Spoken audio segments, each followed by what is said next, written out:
first of all, I'm very impressed about the number of the participants and also the diversity of our participants.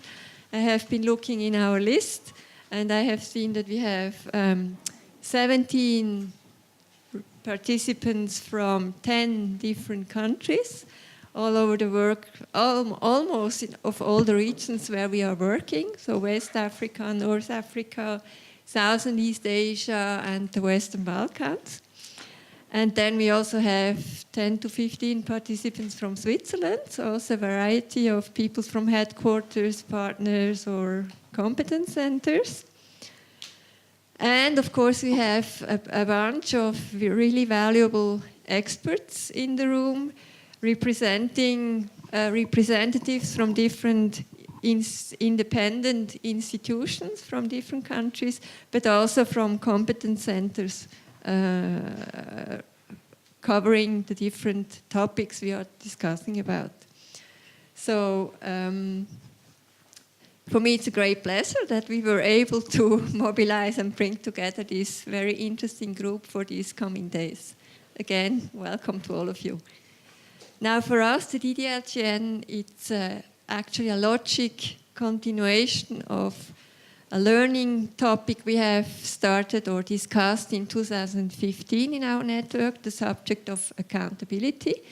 There we had introduced or discussed a systemic approach and perspective on accountability, looking at multiple actors at multiple levels, and we will come back to that later. And we also discussed about different experiences in different countries. So now, these days, we have picked a particular group of accountability actors, which are the independent oversight and state institutions.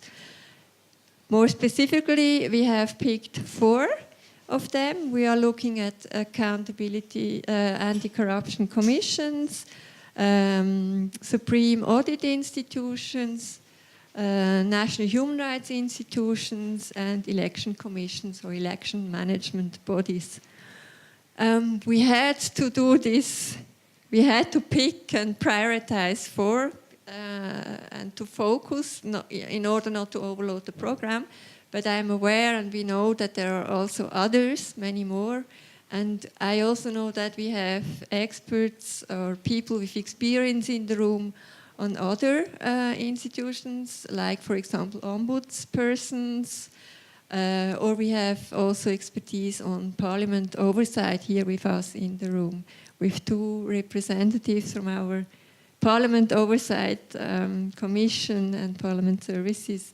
So also we have the opportunity, and you have the opportunity to get in contact and to exchange on this variety of experience. Now, just briefly, what do we want to achieve during these following days? These are our objectives. We want to enhance our knowledge on these institutions, on good practice and lessons that we will discuss and share. We want to develop a shared understanding among the participants about the roles, the functions of these institutions, and also the possibilities and limitations we have, they have in their work and we have in our role supporting these institutions. We want to achieve that there is digested learning so that you are then also living with concrete ideas for how you can use that gained knowledge. And of course, for a network, as we are, it's also important that we provide you access to a network of peers so that you know each other, that it's easier for you to get in contact among you, and that you have also access to expertise which is here in the room. So these are, for us, the 4 main expected results and objectives. I would briefly also like to introduce people that have been supporting us in the preparations and that will guide us through these days. We have Nadia von Holzen, our moderator, here in the back on the left. We have Hinek Pures, who is doing all reporting, video, and has established our internet page or shareware page where you have access to all the information. And we have Erika Schlappi, who will also provide an introductory input and also help us in reporting and writing up. Now with this, I would like to pass the micro to Nils, that he also can say some words of welcome to you. Thank you very much, Corinne. Actually, you have already said almost everything, so we split up a little bit that I talk a couple of words about the networks and why networks are doing these kind of learning retreats or learning events, and then I will hand over to the substance, I guess, to Nadia.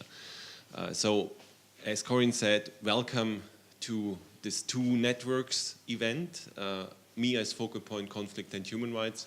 I'm as happy as Corinne and others that you show up in such a variety and with so much knowledge from your countries and from your programs. And I would like to make 3 points. One, again, as I said in the beginning, about the networks, why us, and why accountability mechanisms or oversight mechanisms.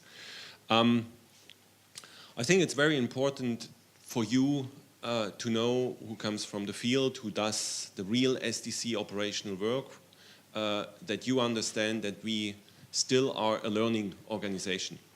So networks provide you the room for exchange and knowledge management for learning. Our theory of change as focal points is that via exchange you will do better operations. So this is sometimes challenged, and I would like to show you what is challenged sometimes. We did a face-to-face gender and conflict human rights network, and everybody said in the end, 150 participants, oh my gosh, how expensive this is. And of course, your coming here is expensive, so it costs something.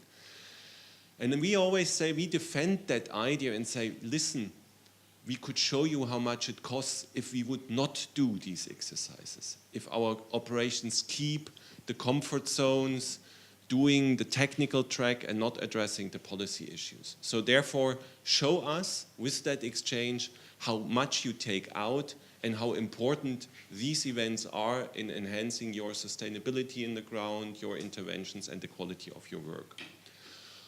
Why DDLGN in conflict and human rights? Let's start with conflict and human rights. For me, talking about oversight mechanisms, talking about accountability is where the two big themes I have in my network, conflict, fragility and out of fragility on the one side and human rights on the other side meet. Accountability mechanisms are necessary for peace and state building.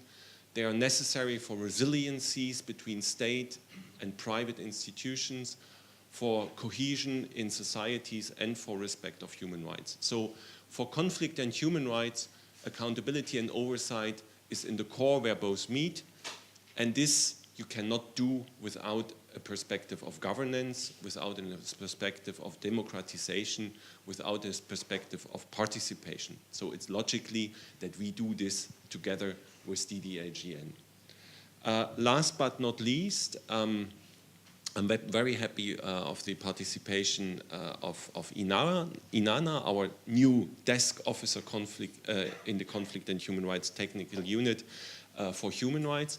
But this whole learning journey also started with the International Human Rights Day, 10th of December last year, where we produced a video, a documentation about the Nepali Human Rights Institution. And that was steered by Simon Droller. Great things to Simon. She is now in Amman. And I'm very happy that also Inanna can now come in and take over with such a wonderful event, knowing so many colleagues from the ground in order to provide, as Corinne said, services and advice in that regard. And last but not least, we also have Delphine with us. She is a JPO currently in my unit, and she will go to Nepal and most probably be in charge of the programs related to the Nepali Human Rights Commission. So again, the more we have exchanged, the more we can also then take on. With that, thank you very much. I have to admit that I have to go in and out because I currently have a couple of heads on. I will join you tomorrow afternoon and then on the third day again in the afternoon. But I wish you a very, very good learning retreat, and I bet you will have this with Nadia as our moderator. Thank you, Nils.